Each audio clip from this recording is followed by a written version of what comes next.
Checking the wireless mic. 1, 2, 3.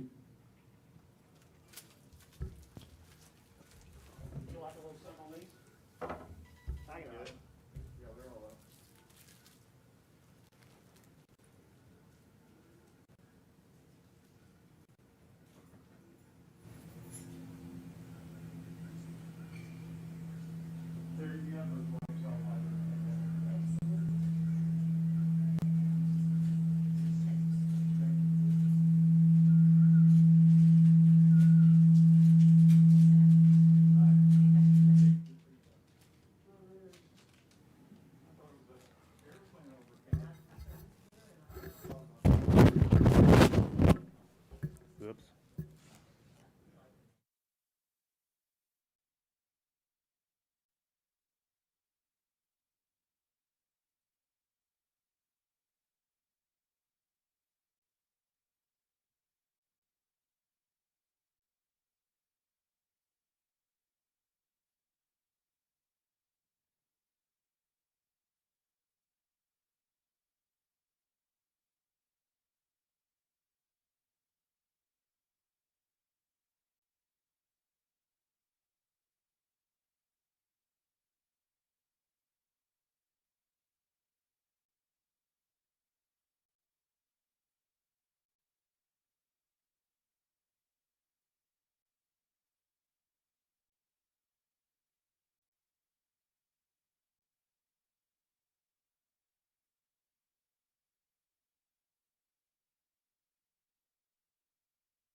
Well, you were wiping them so bad.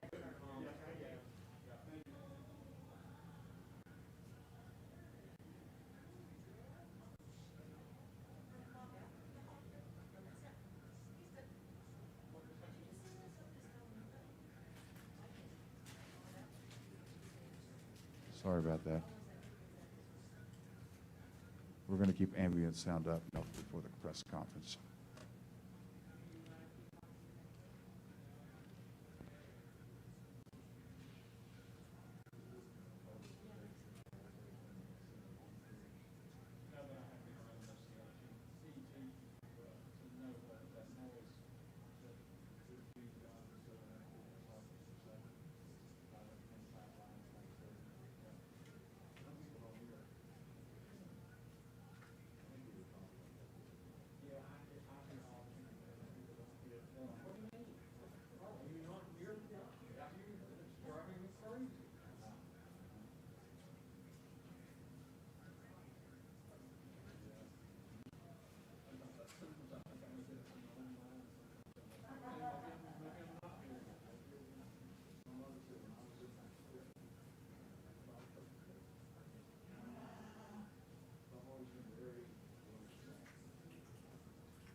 Wireless mic check, 1, 2, 3, wireless mic check. I am peaking at about +6, 1, 2, 3, 4, 1, 2, 3, 4. Hello, hello. 1, 2, 3, 4, checking the wireless microphone. 1, 2, 3.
I mean, he continued to walk around the walking ring, so it didn't appear to be serious, but people, whoops, I think that's hot. Yeah, sorry. I think,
The birdie.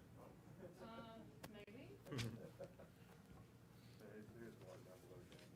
Thank you.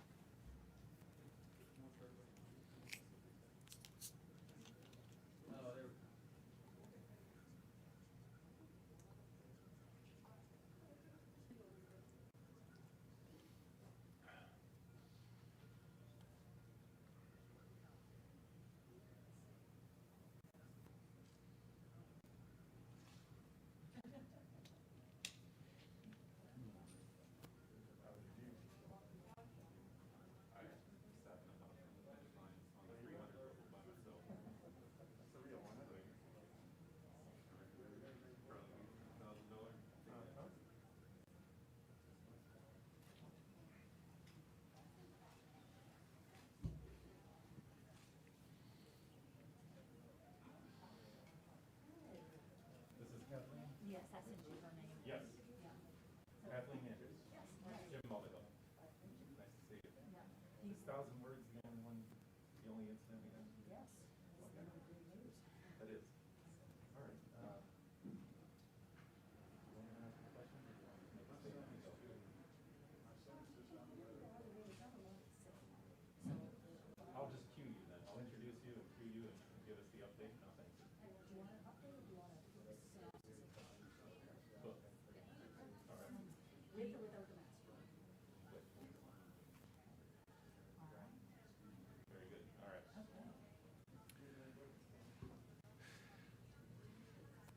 Do you want to take a seat up with the first mic? Thank you. Ladies and gentlemen, before we get to the winner's presser, I'd like to introduce Kathleen Anderson. She is the American Association of Equine Practitioners on-call vet, and she's going to give us an update on what happened in the paddock with 1,000 words. Kathleen? So the good news is that the horse is absolutely fine. He did misbehave in the paddock and was scratched after he fell over sort of onto his side. He's returned to the stable area, had a thorough examination by Dr. Kevin Dunleavy, his regular practitioner, and has been cleared for service with not a scratch upon him. So we're very pleased with that outcome. Very good news. Thank you. Thank you you. very much, Dr. Anderson. And by the way, that's Kathleen Anderson, Kathleen with a C, C-A-T-H-L-E-E. With a K. I'm so sorry. I got that out completely wrong, in the only way you can get it wrong. Kathleen with a K. Thank you, Dr. Anderson.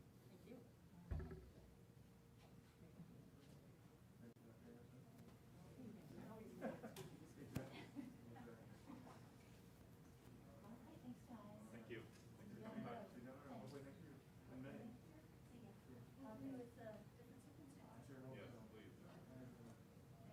Yes, please.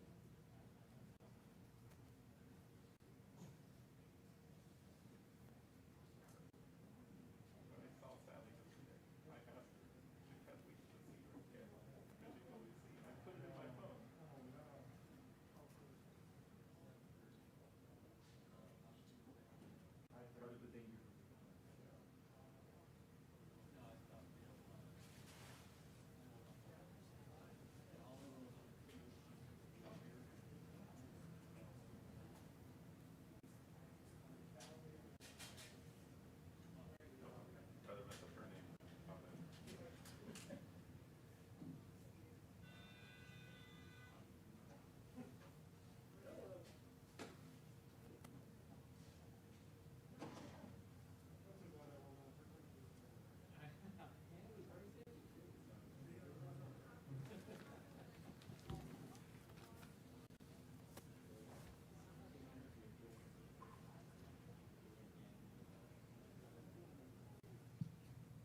Master Smith here is going to be your photographer for your request. Thank you.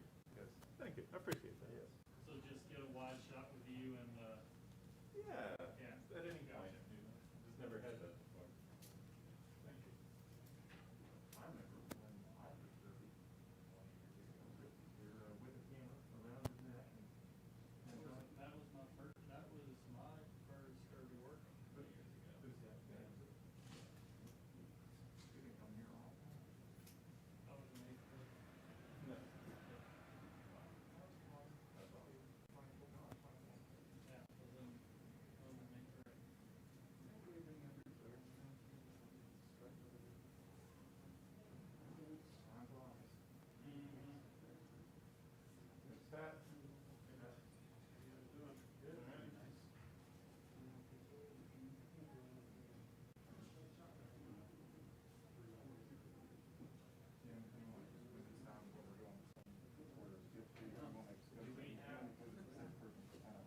Are all these TVs on what they want it on? I think so. We got race replay on those two. We get something on here? Anything? Rick's on it. He's the man for the. Yeah.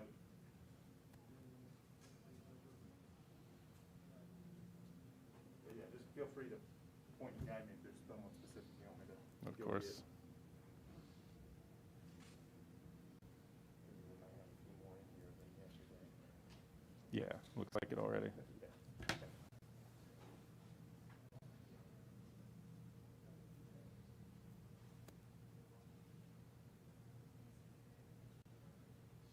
So, there's.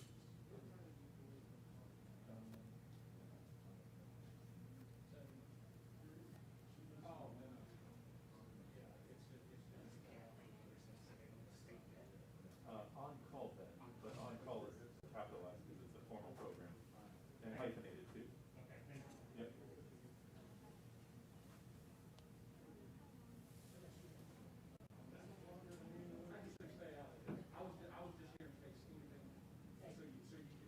Winning impression 2 lengths further back, running about.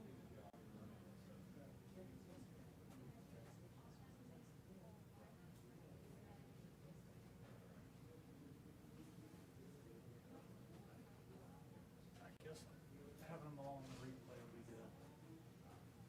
There's really nothing else to show.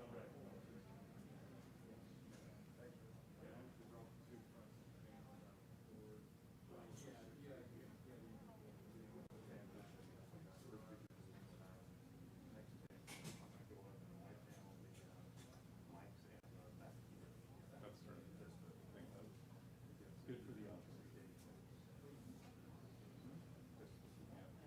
If I will. I'll stall a little bit. Well, that, and also if I forget, you might want to just count. Okay. But if I say it out loud now, it'll probably happen.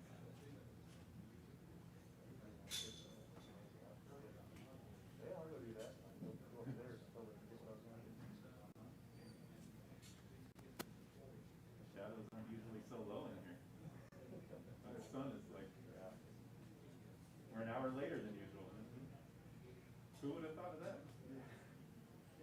Yeah, and later in the year too, right? Wow. Both.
assumption. That's where they always end up. That needs some detail to get out of here, because I'm afraid they're gonna march back around the long field. Doesn't seem like it at this point.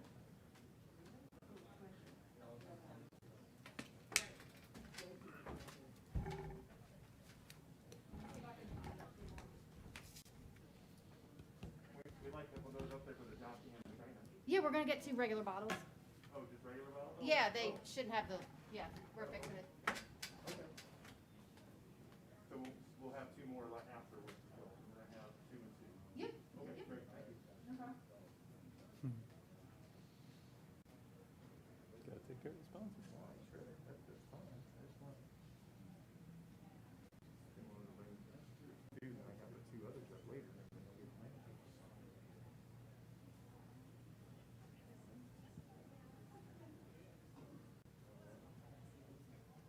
Know where we're, at here with the connections? No word yet. Okay.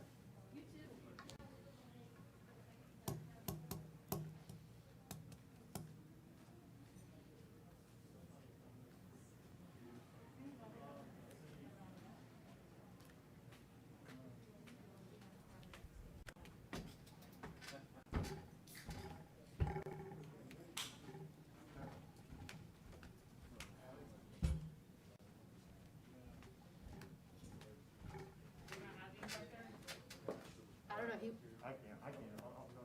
Then I go up and wipe down the mics and everything. So yeah, absolutely. Thank you very much. Well, someone said that, in the show, wait for that, so. Congratulations, Johnny. Thank you.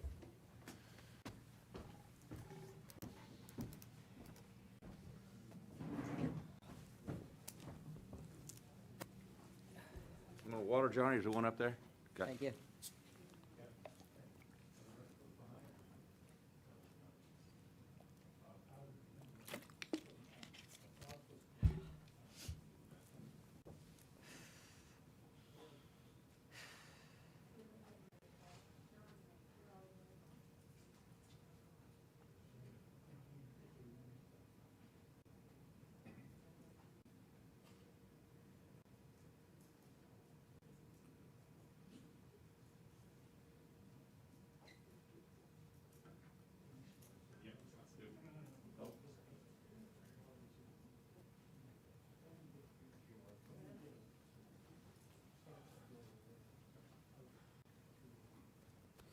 Thank you. Thank you.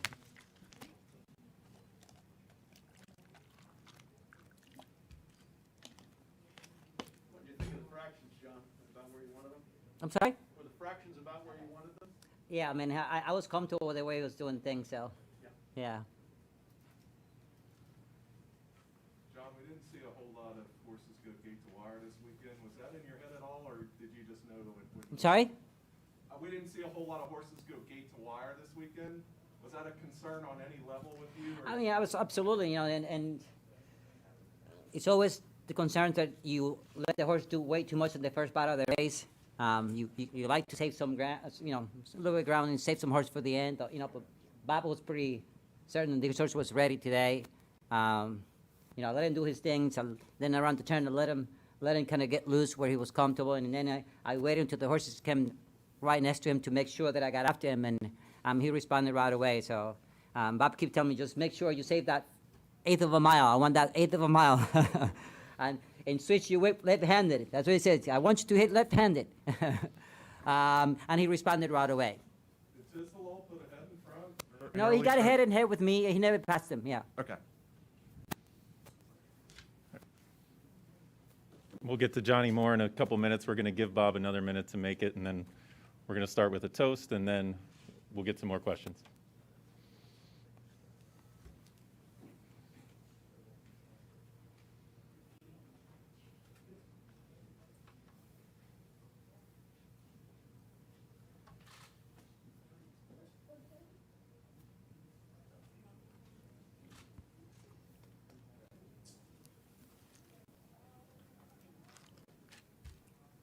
That's it. No more questions for me?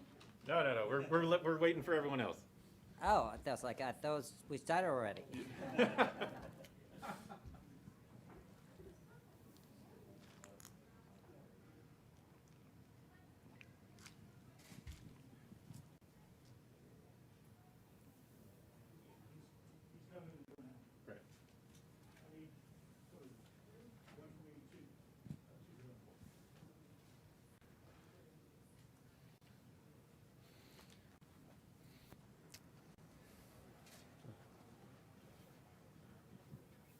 Gonna do toast, John? Of course. Okay.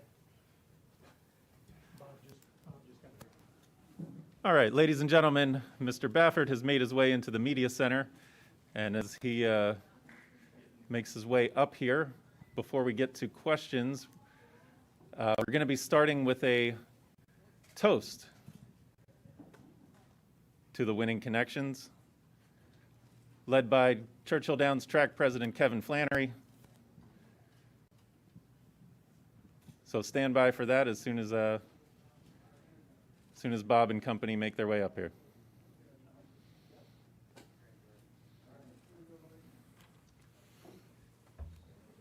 Thank you. There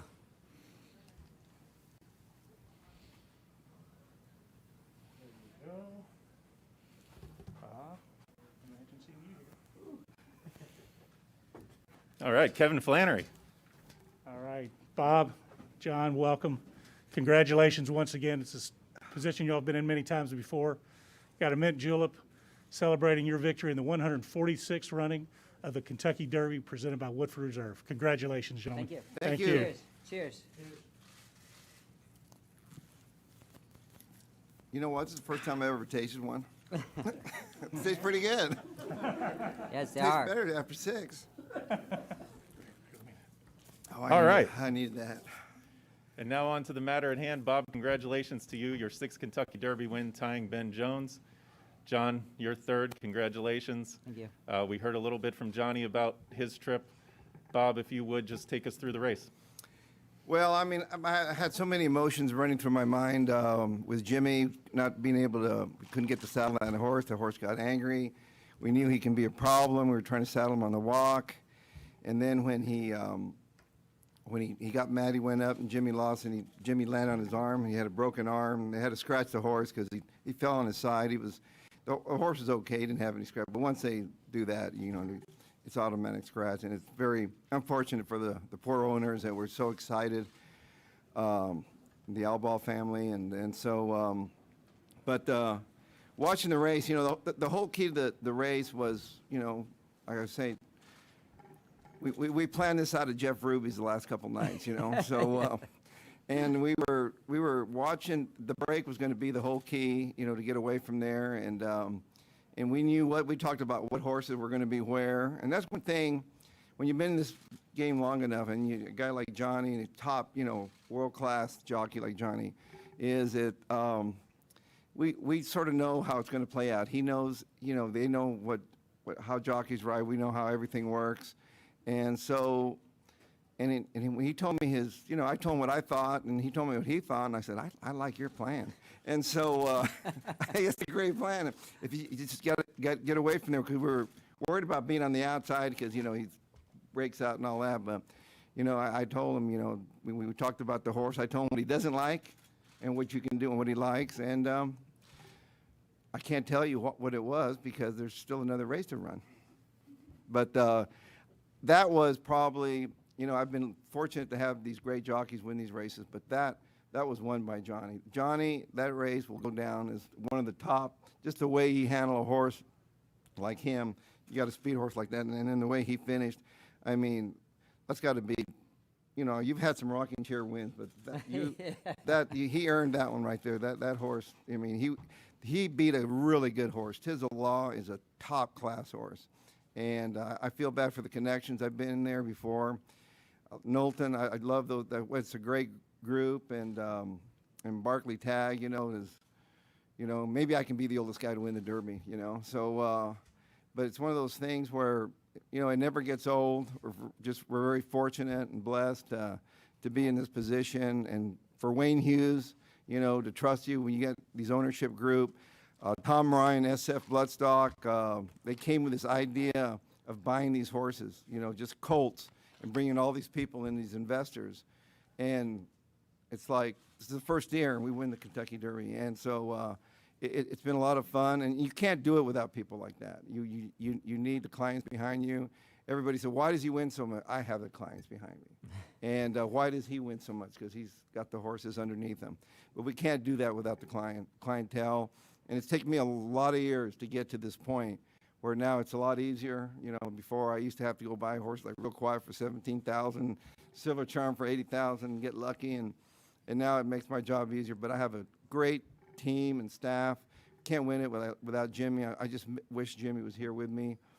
I got to go see how he's doing, but he did break his arm, and but I'm sure he's worked so hard. He's one of the greatest assistants of all time, and like I said, if there was a Hall of Fame, he'd be in it for assistant trainers.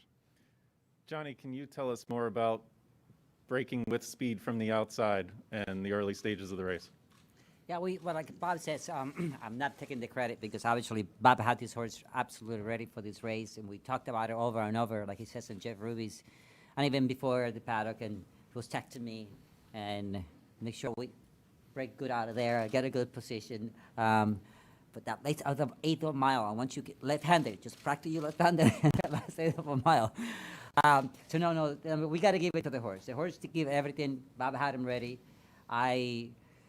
Myself and Bob, we talked about strategies, all that stuff. But if you don't have the horse, it's just not gonna work out. We can plan whatever we want, and if the horse doesn't respond for the things you want to do, it's worth it. We can plan whatever we want, but we have to give it the credit to the horse, no matter what. It just happened to work out the way we planned it. We thought from the outside we might break a little slow, but we wanted to make sure we let him run out of there and get a position. And by the time we get to the first turn, I know he was going to be on the lead anyway. But I wanted to do it gradually. I didn't want to just go from break a little slow to go to the lead right away. So I kind of, held him little by little, and I didn't let him go to the lead until we got to the turn. And once he got to the turn, he settled well. I had a nice hold of him and make sure that he didn't overuse the first part of the race. And after that, I was comfortable, man. And he let me do whatever I wanted to do with him. So very proud of the horse and for the whole connections, obviously. Jamie, we're very sorry that he's not here. They worked so hard to be here and be part of it. So very glad that, we got it for him as well. And Johnny, there was a perception that in the last race that he got a little bit leg weary in the Haskell. I know you weren't aboard for that race, but can you talk about now the stretch run, the final 16th, how he finished? Yeah, I mean, I heard all of that, though. People say it's like, the Haskell, he definitely can't go that far. The Malakota is going to be very far for him. But I was very confident. I got a good trainer, man. I was like, I'm going with a good trainer, a good horse. You got to be confident. And like Bob said, we talked about it earlier. Just make sure you hit left-handed. Make sure he gets his attention, and he responded. That's it. That's all you ask for a horse. That when you get after him and they give you everything they can, and he did. I mean, he responded every time I asked him for more, he gave me more. And what a feeling! See right here. What a feeling I had. When Manny Franco looked back, I go, I didn't like that. That means the horse. He's got a lot of horse. And when they came up, well, Bob, I at that point I know it was him. I was like, well, now it's going to be a race between him and I, and let's see who has more. I waited until he got right next to me, and when I went left-handed, man, this horse responded so good. I was like, oh yeah, come and get me. I told him, see, if Mike Smith, he's lucky Mike Smith was just chirping to him and didn't know he had earplugs in his ears, and the Haskell, if he would have hit him left-handed, Mike would have been right into there. I wouldn't be on him. I wouldn't be on him. Well, and Bob, can you elaborate on the fight that he showed today? You know what, that horse, he's, we were getting him ready. I mean, Drain Van Dyke, earlier he got him ready, and he always said he was the best one. He was coming around, and all of a sudden, then we came with Nadal, and then we came with Charlatan. And then I stopped on him when the Derby was postponed. I put him away because he was a Mayfoal. He was late, so for 2 weeks, it just did nothing with him. He was just walking. And then all of a sudden, they said, okay, we're going to be back in action for Santa Anita Derby. So I really I didn't do too much with him because I thought, well, I think he'll win that. I think he'll just gallop around there, and I know it's. But John Sheriff's, he had his horse ready, and he wasn't ready, and he broke out. He had a rough trip. We learned a lot about him that day, and he got tired. And so it was, I got out trained. I didn't have him ready for that. So I just regrouped, told the group, look, we're okay. We're going to go to the Haskell, and we'll run him there. And he shipped well, and he won that. And it looked like I knew he could run because Jimmy said when he came back to the Haskell, he wasn't blowing, he wasn't tired like he was at the San Diego Derby. And that race, I had a lot of time to freshen him.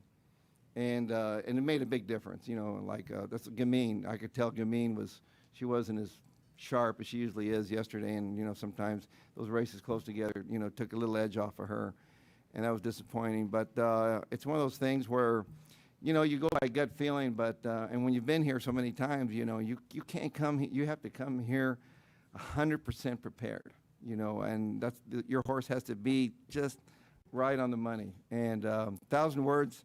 He was right on the money. It's a shame because I think he could have been up there close also. But I just, like I said, I cannot believe I'm sitting up here because I know I have so much respect for Tizzalaw. I mean, he's a horse that looked like he was, had Triple Crown, ridden. And, if he would have won this race, he deserved it because he's a good horse.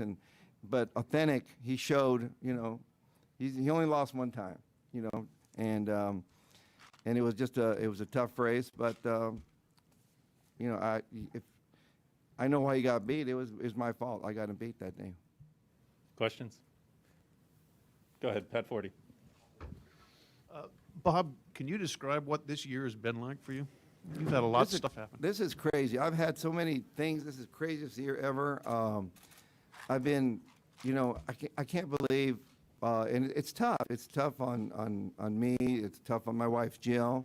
The ups and downs we have, we had the going in May, we had four. I had four. I had all these horses. We go to Oaklawn, Charlatan. We've got Nadal.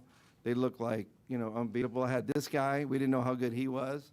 And we knew he was a good horse. So I had four horses ready to roll. And then, and just things, just things happen, and then it never ends. And we were like, Jill and I says, when do we have like a cloud following us, just following us with this bad luck? And then today, when Jimmy broke his arm, I go, look at it, it just doesn't end. It just keeps going. And so it's one of those things. And then here you are, you were just completely I was like, I can't take this anymore. And then this horse, pulls it out, and I told Johnny and the horse, just do it for Jimmy, and so this has been a very, it's been a roller coaster year, but thankfully, it's the love of the horses that keeps me going. They're the best therapy a human can have, and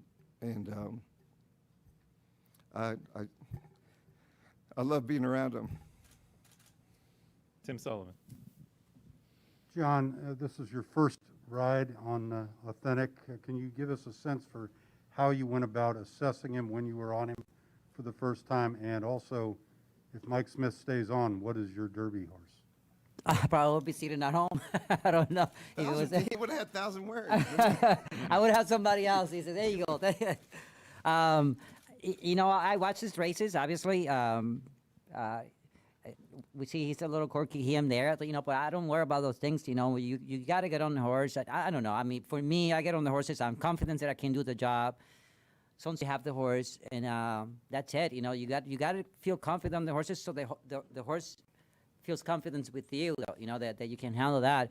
If you show the horse or that you scare or anything, they're going to take advantage of you. That's the horse feels that you're scared or that you don't feel comfortable with yourself. You have to let the horse know that you're confident, that you with it, we are a partner, and I think that showed today. Though, I mean, I never rode him before. I saw all the races and so on, but I let him know that that I was comfortable with him, and he showed. So we go from there. Gary? Bob, can you tell us what happened in the winner's circle with getting knocked down there? What took place? What happened is that this horse is very skittish. He's a quirky horse. That's why he runs with earplugs. The Garland of Roses, for some reason, I've never seen it. They had Yes, a long that red long- ribbon at yeah. the end of them, and it was hitting his hind leg, and it was spooking him. And every time he'd feel it, he spun around, and he was like a bowling ball. He just bowled us all down. He got me, and actually, I was lucky. I was on the turf course is pretty soft here, so it wasn't too bad. I was probably more embarrassed than anything when I hit the ground. But it's one of those things where it was crazy down there. But those ribbons were really it really spooked Yeah, him. very and long. They were too long and they were affecting him. So we're going to. I talked to Darren Rogers and he's no more ribbons. And by the way, I want to say something about Wayne Hughes. Please. He has so much passion for the horse business, what he does, and letting myhorseracing.com and everybody buying shares. I mean, I've got family members, Jill's family, everybody. We've got Bodie Miller. He was checking in before. How is our horse looking? Walker Bueller from the Dodgers. Hey, how we looking? I said, if they give us the lead, it's adios. And so that's what happened. But that's how you're going to get young people into the game. You know, they could buy a share in a Derby horse. It was $206, and you don't need Derby parties. And I mean, I don't know how many owners. There's got to be over 4,000 owners that bought shares in that. And so it's one of those things that it's things like that is, you know, it's going to help horse racing where, you know, that's how you're going to get the young fan. And Wayne Hughes, you know, what he's done at Spendthrift Farm is just it's amazing. And I've known Wayne forever, and I told him back in early in January. I told his daughter, I said, you know what, I'm going to win the Derby for your dad, but I thought it was going to be 1,000 words, you know. So, it just things happen for a reason, you know. That's why I'm here, you know. It's supposed to happen, you know, and unfortunately. 1,000 words. He didn't get a chance to run, but I'm just the only thing is just Jimmy's not here with me to enjoy this. But we're going to leave here and go check him out and make sure he gets the best care. We will talk more to Michael Behrens about MyRacehorse, but real quick, how was it determined that Johnny would wear those silks? I don't know how that went down. They were both first. I heard they were both going to wear Spendthrift colors. And then I got the word that it was going to be those silks. Well, so we'll find out more when the owners get here. So you'll know. So I don't know how that went down. You know, Wayne Hughes, the gentleman that he is, he probably said, you know, Wayne is he's a gentleman. He's a classy guy, and I am so happy for him because he's been in this game so long, and you know, everybody, you know, he deserves to win this race. I feel prouder. To me, I feel like I'm prouder to win it for him. You know, that he can say that he's won the Kentucky Derby now. Actually, especially when you live in Kentucky, that is serious bragging rights. Question over there. What are your thoughts about the protest for racial justice that have been happening outside Churchill Downs all day? Well, you know what? I was been in here, so I really. You know, you're so nervous, you know, you're just thinking about different things. But to me, I just feel like America is so stronger when we're united, and hopefully we get united, and I want to see the old America back. And Johnny, you were involved with the jockeys taking a knee at Belmont, so would you like to take that one also? Say that again, I'm sorry? You were involved with the jockeys that took a knee at Belmont. Yes. Would you like to? Yeah, and we were, I'm going to show you right here. Please.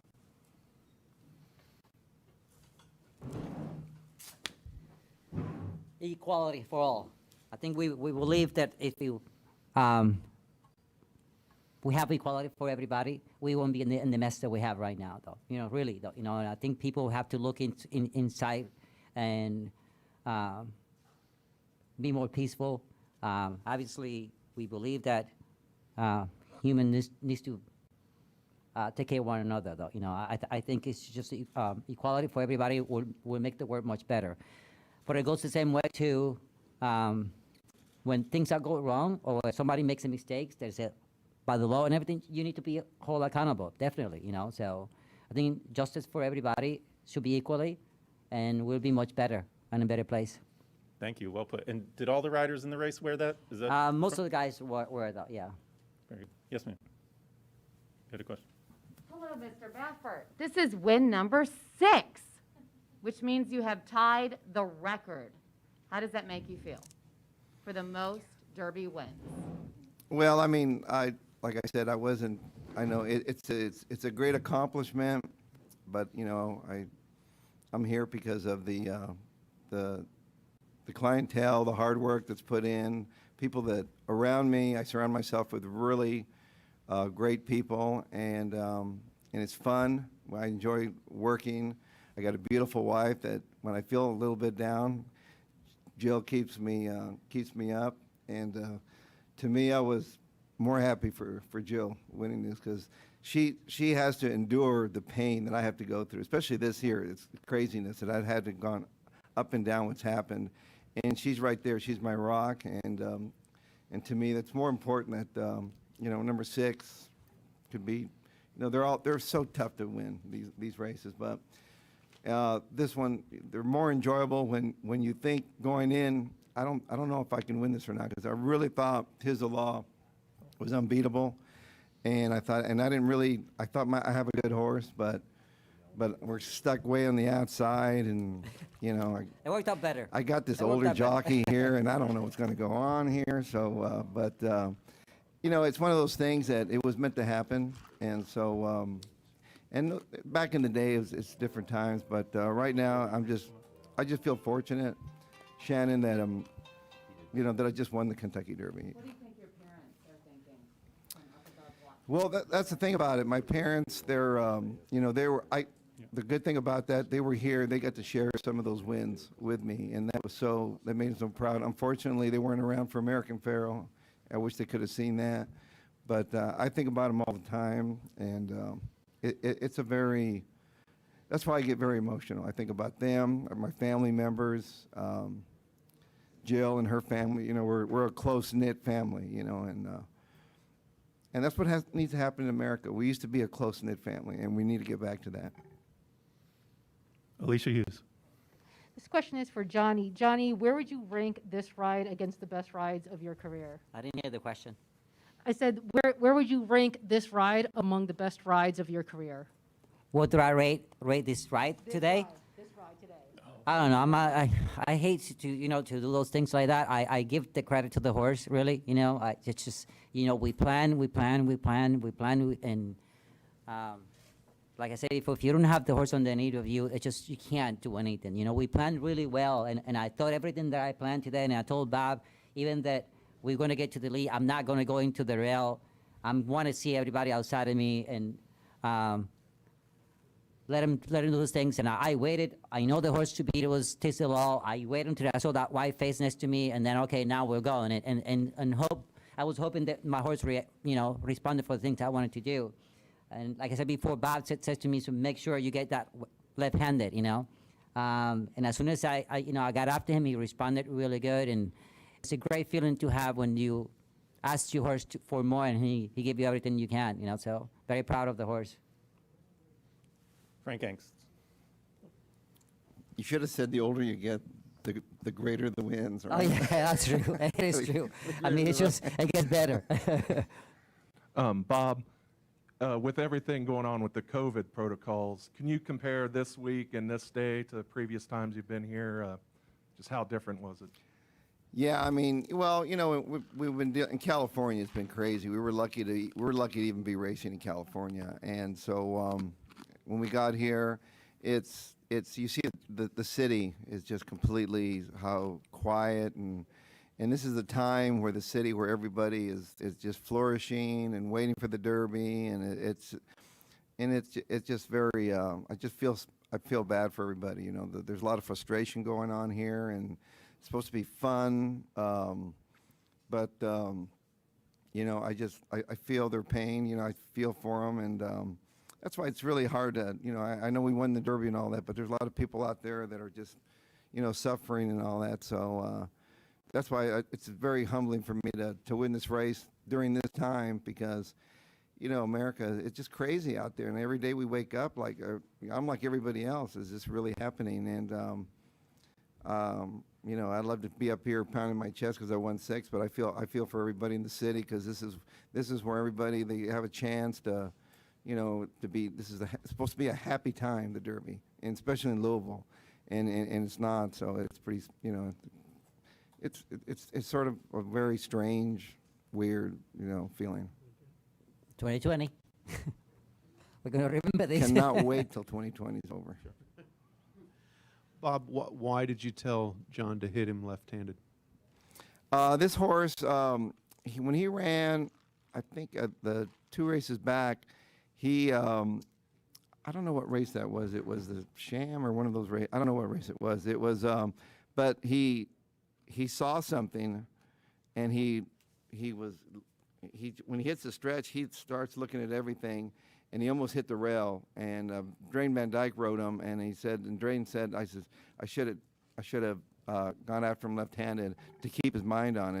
And I told Mike, when you straighten out at the Haskell, you have to hit him left-handed, just tap him left-handed, just to make sure you keep his mind, because he'll shut it down on you.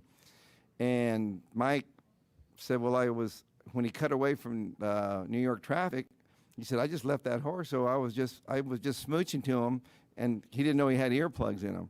And so, but you have to keep his mind, as you saw what he did in the winter circle. He's looking at everything. He was he saw the ribbon on that thing. He's a little flighty. He can be a little tough. That's why we kept we kept him when I saddled him. We kept him in the stall there.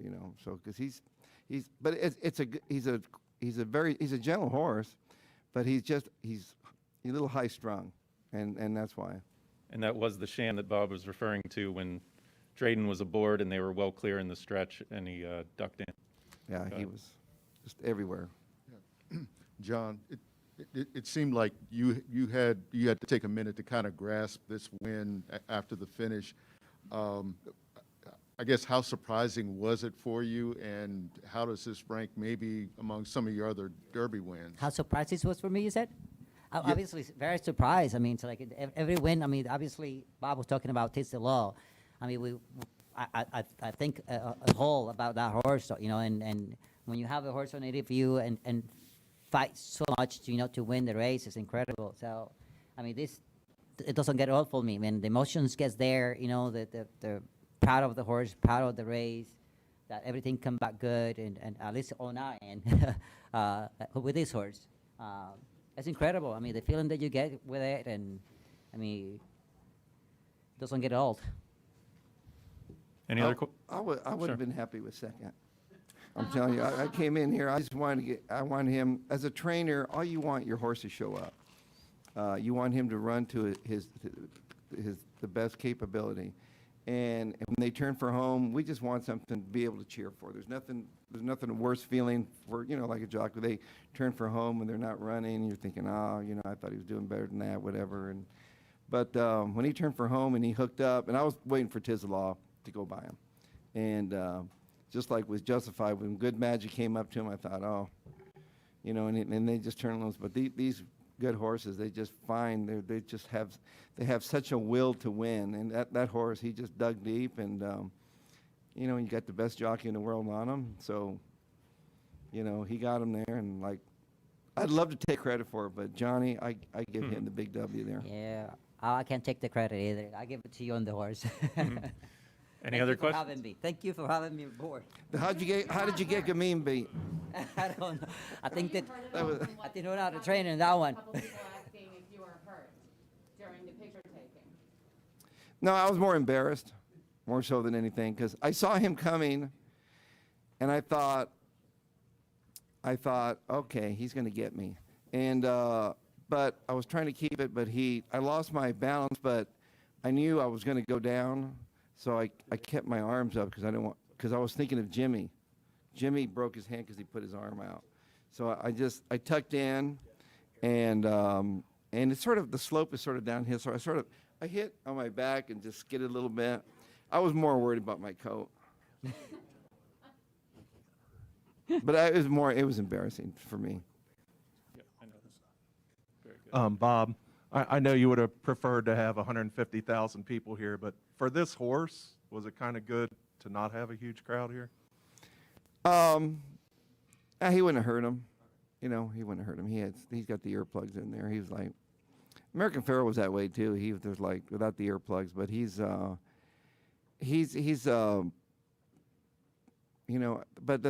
he's just getting better and better, this horse, and like I said, he's a late May foal, and the clientele that I have, the owners, they let me, I told them I was going to just give him the time off, and that really helped, that I stopped on him, let him grow up a little bit, because he was so immature. But we saw the run early in the year, but I've never been so loaded back in February, thinking like I had this. And everybody kept telling me, and I said, things just started going haywire, and so now to be able to pull it off with this horse, it was like it's an unbelievable feeling. So it makes me appreciate it more so than I feel like I just won my first Derby. That's what it makes me feel like. Me too. We have a presentation from Longines for you guys. I'm sure you, Bob, probably need another Longines watch at this point.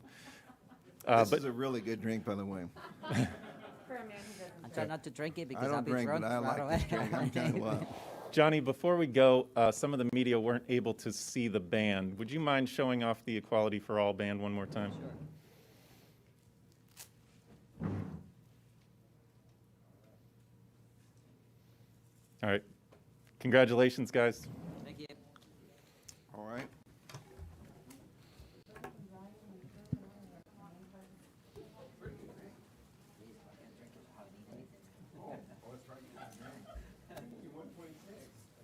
Yeah, no, but I don't have it's not much money, like, Hey, hey, Shannon, Jim Mulville. Hi, Jim. Nice to meet you as well. Thanks for your questions. Off the clock right now, but No more guitar. Keep going. all right, that's it, right? We go to the presentation? Yeah, right here, John. Yeah. This thing is hot. Congrats, Bob. Yeah. what time tomorrow morning are you gonna be at the bar?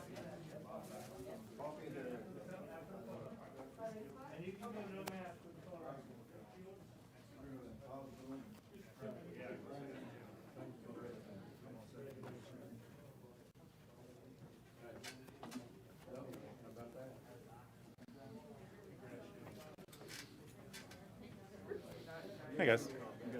All right. Yes, please. And remind me, Eric and Ned. All right. Very good. Yeah. I'm the general manager of the farm. He's the owner. Very good. Glad to see you all. Likewise, thank you.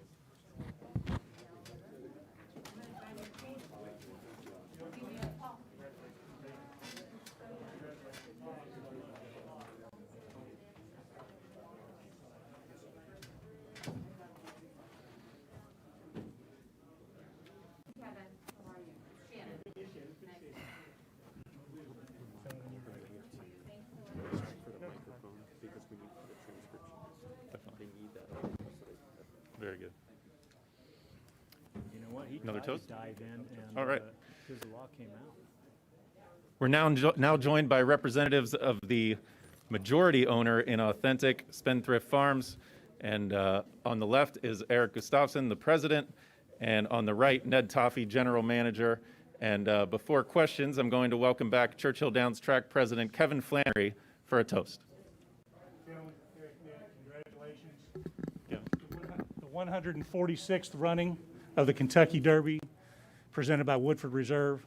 It's been an unusual year, but for you guys, it's going to be one you'll never forget. Congratulations. Thank you, Kevin. Thank you. Thank you. Cheers.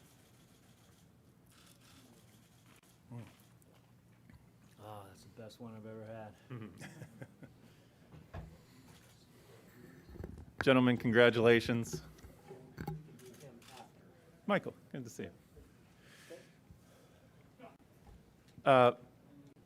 I guess first of all, I'd like to hear what you've been able to communicate with Mr. Hughes and what you've heard today, and if you'd like to say anything on his behalf. Yes, of course. Haven't been able to communicate with Wayne, unfortunately. Bob, if you can hear me, Wayne wants you to call. That's literal, that's serious. But I know that Wayne and his wife Patty and my wife Tammy and a big group of people at the farm had a watch party, and they're going nuts. So I just can't wait to get back and talk to everybody and share in the excitement. And if you could just start by telling us what this win means to the farm. Oh my gosh, I mean, we don't even know yet, I don't think, what all it means. I mean, it's the fact that we own the horse, and then we own the stallion, who's the best stallion in America, and now he's even more the best stallion in America. I don't know. I mean, we are so blessed, I will tell you that. We're very, very thankful. And I mean, this was maybe the most surreal day of my life, because you were here at the Derby, and you've got nobody's here. And then we have two horses. We're lucky enough to have 1,000 words in the race as well. And he flips over in the paddock, and so we were just down in the dumps about that. We were low, and best wishes out to Jimmy Barnes on that, and because he got hurt in the process, unfortunately, and we hope and pray that he's okay and that 1,000 words is okay. But then we go out, and Authentic wins the Derby in amazing fashion, and then I get run over by our horse. I mean, it was it was a What happened crazy there? Are day. you okay? Yeah, I'm fine. Bob and I were the closest ones to him, and This is in the infield winner circle. yeah, in the winner's circle, yeah, and he just spooked and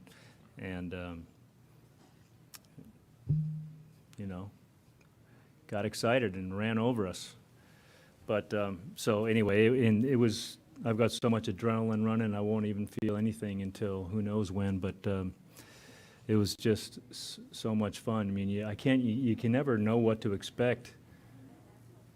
I'm sure you guys have heard that many times, but you can't even put it to words. Well, Ned, I'll ask you to try and put it into words. You've been with the operation from its inception, a long relationship with Mr. Hughes. Can you tell us what you're feeling today? Well, I think for starters, I think I'm still in shock. But it really was an incredible day. And as Eric said, I mean, we got the highs and the lows all in the space of about 45 minutes to have a horse scratch. We've had that happen to us before on big days. Beholder and some other very nice horses scratch on the week of a big race.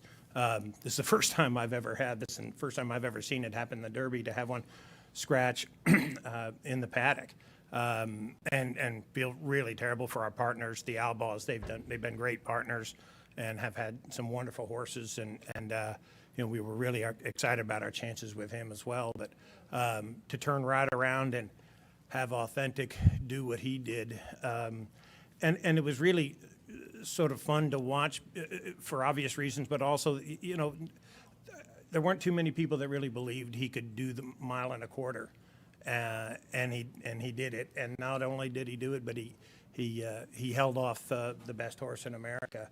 I think when you beat a horse like that, I think it's even more gratifying. Tiz the Law was a deserving favorite and impressive horse, and to have him have his best shot at you and to hold him off and keep going. That was really a lot of fun to watch. But again, as you said, I've been with Mr. Hughes and been with the farm for 16 years now, and I was really appreciative. Always been appreciative of the shot he gave with me to come with him over to Spendthrift, and we started off with one stallion and about 30 mares, and we now are span 2 continents and the largest stud farm in North America, and stood, the leading sire in North America last year and into Mischief. So it's been very gratifying, I think, one, to be a part of a really wonderful team in rebuilding Spendthrift, such a historic place.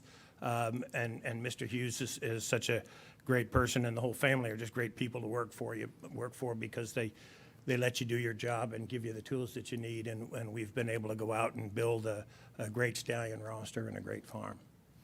You mentioned the skepticism about getting the Derby distance. Your background is as a broodmare manager, and there's Mr. Greeley on the in the broodmare's sire is Mr. Greeley, so that's probably where some of that skepticism comes from. Can you just talk about this pedigree? Yeah, there's no question. And into mischief, you know, as great as he's been, he hasn't, you know, it's come more at a mile and an eighth and under. So it probably wasn't totally unfair. And then with Authentics race in the Haskell, I think he kind of went to sleep at the top of the stretch. And you know, the one thing that gave us some hope, I know that when they crossed the finish line in the Haskell, you know, New York traffic never did get by him. He rebroke and wouldn't let him by. And I'm not sure that everybody saw that, but yeah, I was very familiar with Mr. Greeley. Was at actually Dixiana Farm at the time he was retired and started his stud career, so had a lot of background with him. And he was a wonderful sire, but same reputation, sort of a mile and an eighth kind of a sire at the outside. And so yeah, I think that added to the question marks. But you know, Bob and I had a conversation after the Haskell, and you know, he felt very good about his chances to get the mile and a quarter. And I said, well, you know, what do you need to keep them from going to sleep? And his answer was better horses, better competition. And we got that today, and the horse responded. Eric, can you tell us more about bringing MyRacehorse and the other partners into the partnership? Yes, yeah. First of all, we're honored and thrilled to be partners with MyRacehorse and with Jack and Starlight and Matiquette, and we're just proud to be associated with those guys. Early on with MyRacehorse, which started by Michael Behrens, who you're going to hear from here in a minute, Wayne really took to the idea of being able to bring the horse ownership to every man, literally every man and woman, any economic stratus, race, anything. There's no limit, because literally anyone can buy in, and he loved that idea. He's not only a businessman, but he's a real advocate for racing, and he wants to help racing grow, and he just really put his money where his mouth is, and we got invested with MyRacehorse, and he's just a champion for it. Sorry if this is inappropriate, but for the record, I mean, you guys are the majority owners. Can you tell us how much the other partners own? Or is that? Yeah, sure. So MyRacehorse has 12.5% of them, and I guess I won't answer on the others. The others have a minority interest. A couple of those were original owners that we bought into once this horse's career got going. Some of those partners chose to sell out. A couple of them, Starlight and Matiquette, chose to stay in and take a minor position. Very good. Questions? Frank Angst? Really, either one of you guys can answer this, but can you talk about what are some of the reasons that Mr. Hughes has been so committed to innovation in this sport? One of the reasons is that Wayne is an innovator, period.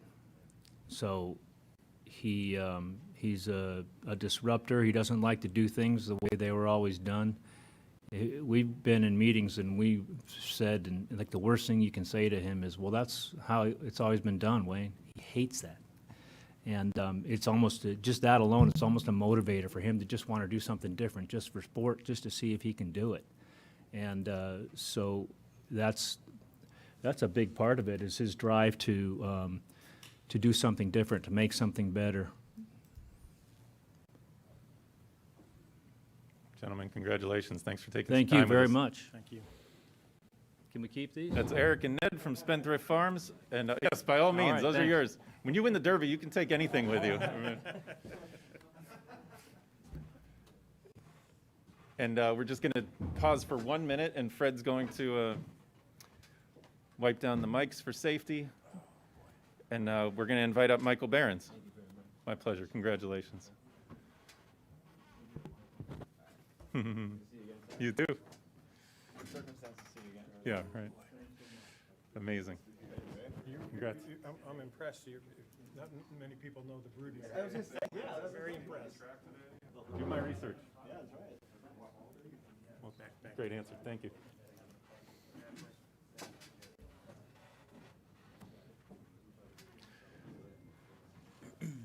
We got Michael Behrens here representing the 4,200 or so partners in MyRacehorse. It's up to 4,600 now. 4,600. Yeah. And there'll probably be more than that saying that they had a share in the next few years. Probably, that's true. This is just a remarkable story. It's amazing to see it all come together. I can't imagine how gratifying. How's today been for you? I think Eric had just said surreal, and I was sitting there, and it is a very surreal moment. This is, I had a vision, a thought 4 or 5 years ago that to provide ownership to everybody would give the sport its kind of, it's due in terms of what a great sport it was. And to see it come to fruition like this in the first year, I mean, partnering with Mr. Hughes has been amazing. But to have right now to know that there's 4,600 or so people at home that literally own a piece of the Derby winner, I mean, it's an ultimate thrill for me. I still can't put it into good words, obviously. And can we hear the story from your perspective of how you and Mr. Hughes hooked up on this horse? Yeah. So when I started the business, the first person I wanted to meet was Mr. Hughes. I come from an ad tech background and actually did marketing for his company. Didn't know him at Public Storage. And when I had the idea, I asked to have a meeting, and Ned said no. And he said, you can meet with me first, and it went well. And Mr. Hughes came in the next day, and we talked about it, and there was just a glimmer in his eye that this is what I want. You had asked a question before, why does he do this? I was sitting in lunch with him one time, and he told me the reason I do this is because this sport is better than the NFL. And we just got to let people know. So he wanted everybody to compete at the highest level. He wanted to do it in a way that had never been done before. And we decided that we were going to go for big-time horses. We were going to offer extremely low minimums, and we were going to be fully transparent, and we were going to give them the best possible experience. And I can't believe we accomplished it so quickly, but we did. How many partnerships have you had at this point, and how many with Mr. Hughes at Spendthrift? Yeah, so we have about 50 horses right now, and I would say just under half have been with Spendthrift. They've been so innovative, and they've continued to want to give us just great opportunities. So about half have been there, but we also work with a lot of other partners that also kind of support the idea of democratizing ownership. So in each market that we have several owners who've kind of stepped up and said, we want to be with you guys. Can you tell us who some of the more prominent shareholders are? Yeah, so I've heard some names bandied around. Yeah, Go ahead so and give I us think, a rundown. Yeah, no, for sure. I think Baffert this morning on one of the interviews was talking about, I think Walker Buehler from the Dodgers. I know he is involved. Bodie Miller is involved. The Mayhem guy I saw him post today that he bought in from Allstate. Dean Winters, I think it is. I looked on social today, and there must have been like 20 different celebrities that had posted they had bought in. And it's just a great way to bring new people to the game. There was quite a few NASCAR drivers that were posting today that they bought in. And I think everybody's always had a curiosity. This is a wonderful sport. We make it very, very difficult sometimes to kind of come in from the outside. And I know that as an outsider. And I think this just makes it very easy to come in. And I think today was evident with so many people from sport and celebrities and other parts of life kind of coming in today and saying, I'm going to join racing through MyRacehorse. Were any of those smaller shareholders present today? Were any of them? No, so no one could be present today. Yeah. So, but what we try to do today is that we try to give them the best possible experience we can digitally. So we had 2 different shows. We had exclusive interviews with Johnny and Bob, and they gave great content. We went to the farm and interviewed Ned about what it's going to be like to stand him, because we didn't just buy into this as a racehorse. We wanted to give them the opportunity to say, let's go ahead and go where this industry is going, which is, the breeding shed. It can be it's a high risk, high reward place, and most people can't participate in the way that Mr. Hughes can. And he said, well, let's make it easier for them to take the high risk, high reward game. And so they'll be standing this horse, and they'll be watching hundreds of progeny, hopefully, competing over the next several years, and I think that's going to be quite a thrill. So if we can do the back of the napkin math here, this was a $3 million purse. The winner gets 60%. You have 4,600 partners after the jockey and trainer get paid. Did people make back their investment yet? What does an owner of a single share get back at this point? So the way it works, since this is a security that's fully qualified with the Securities Exchange Commission, they get their pro rata of the profits. So in every deal, it's different. Some deals you have kind of kickers and bonuses and paid in different ways, and you have, especially when you have a stallion. But, basically after those two fees, they'll get paid back at the end of the day, their pro rata percentage of the profits. And that's kind of the point of it, is that we wanted people to have the opportunity. There's been great innovation. Churchill Downs Racing Club is a great way to get people involved for a very small amount. But one of the things we wanted to do is we thought people would enjoy the swings. I mean, I don't know if that's actually come to fruition. It's tough. Horse racing is tough, right? The lows are kind of low. The highs are pretty darn high, and I can definitely attest to that right now. But it's hard when it's significant from a financial perspective. When you can break it down, I think Authentic went for $206. That was the minimum you can invest, and thousands did. Thousands came in for more. But yeah, it's an equity percentage. It's a share in a company that we pay dividends based on profit. And now he's a multiple Grade 1 winner and a Classic winner, so when he goes and stands at Spendthrift eventually, all of the partners will still own part of the stallion? Everyone, we're going to pay out 4,600 dividend payouts every year based on how well Ned and Eric do in booking the mares, and that's the way it's going to work. Wayne said, I want them in for the entire part of it. So in a lot of deals, you'll hear people buying out after the racing career is over. He said, nope, I think this is a journey I want them to go on from today all the way to the end of the career, and the stud career is a very important part of racing, and we're going to let them participate the whole way. So they will participate in equity all the way. Well, I would like to offer congratulations to all of those micro shareholders that are watching right now on the stream. Frank? You just asked my question. All good. Awesome. All right. Any other questions? Michael, congrats. All right, thanks. Congrats to everybody at MyRacehorse. Congratulations to all of the winning connections of the Kentucky Derby. And congratulations, of course, to Authentic.